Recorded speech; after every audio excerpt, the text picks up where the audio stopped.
ketahui bersama-sama, yaitu yang pertama, menentukan simbol yang akan digunakan. Tadi data kita berupa apa? Berupa apa yang kita data tadi? Makanan apa tadi? Donat. Betul, berarti kita bisa menggunakan simbol berupa gambar donat. Selanjutnya, pastikan setiap simbol itu mewakili nilai tetap. Misalnya, 1 donat mewakili berapa.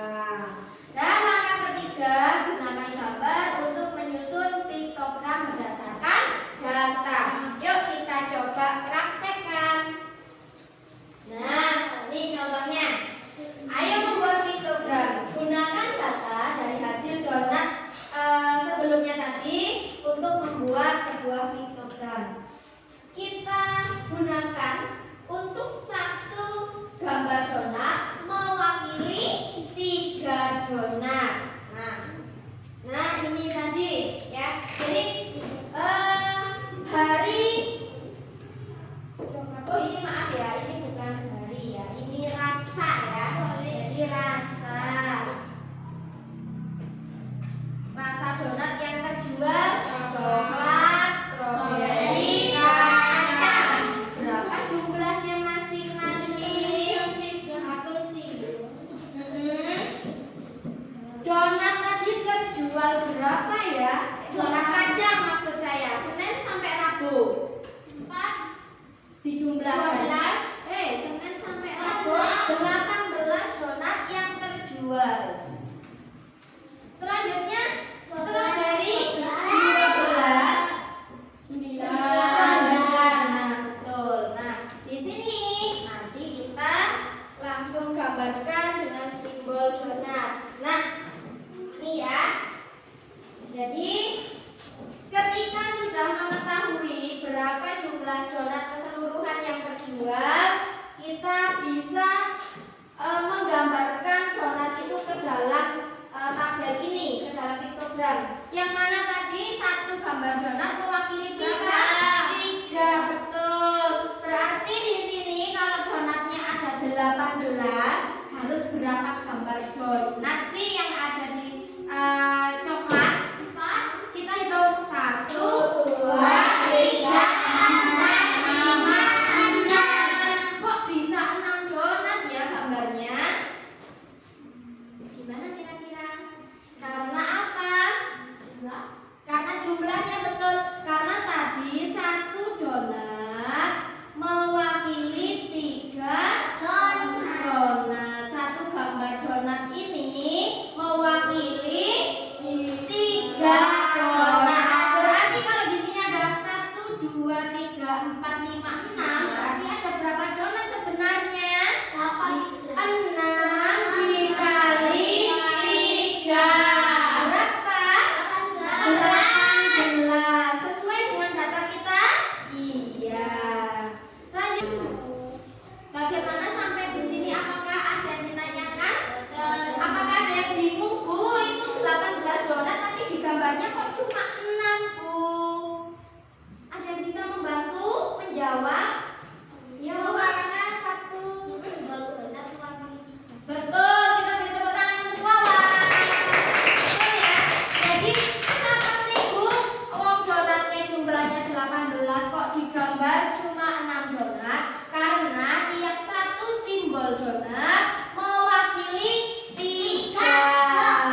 diagram batang adalah ini Mbak Fira.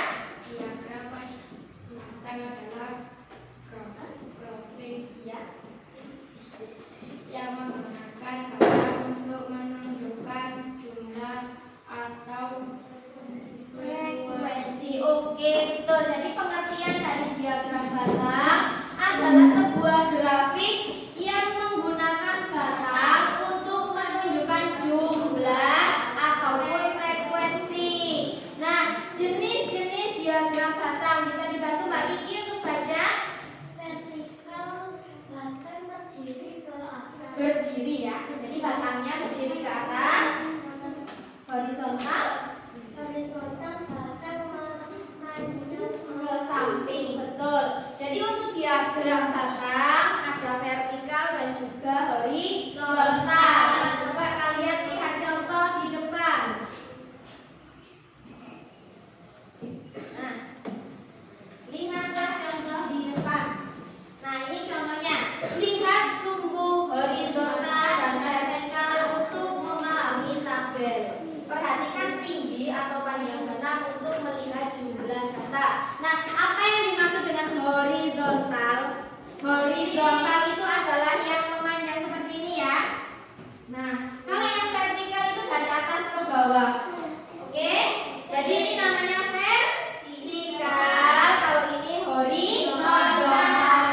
Tadi gimana sih cara-caranya dalam membuat diagram batang? Yang pertama pasti menyiapkan data dulu dalam bentuk tabel. Tadi kita sudah menyiapkan yaitu data penjualan donat ya. Yang selanjutnya menentukan skala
sama apa tidak ya dengan yang kita buat tadi. Seperti ini ya. Jadi yang coklat terjual 18, stroberinya 12, dan kacangnya 9. Oke, jadi ini disebut apa? Diagram bintang. Oke, Mas Lutfi, calon atlet sepak bola. Mas Lutfi, tadi di awal kita sudah membahas yang namanya piktogram dan diagram bintang. Apa sih yang disebut piktogram, Mas Lutfi? Puisi. Ada yang bisa membantu? Woi, semuanya bisa coba. Apa itu piktogram?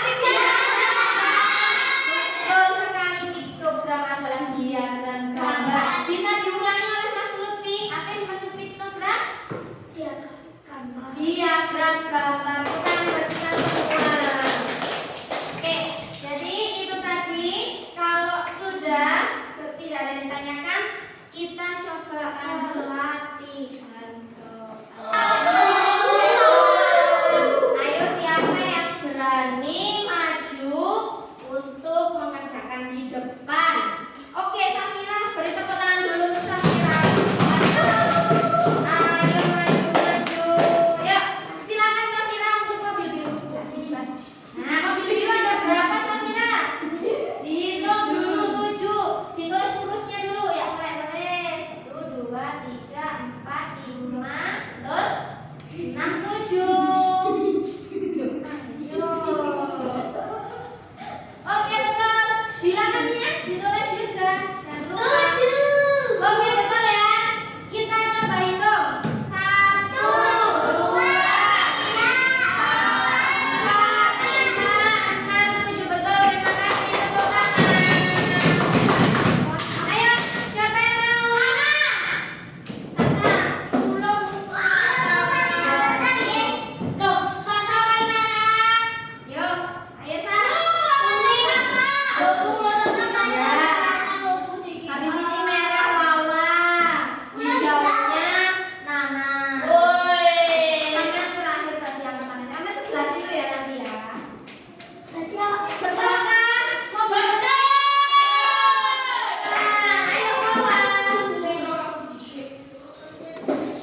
gambar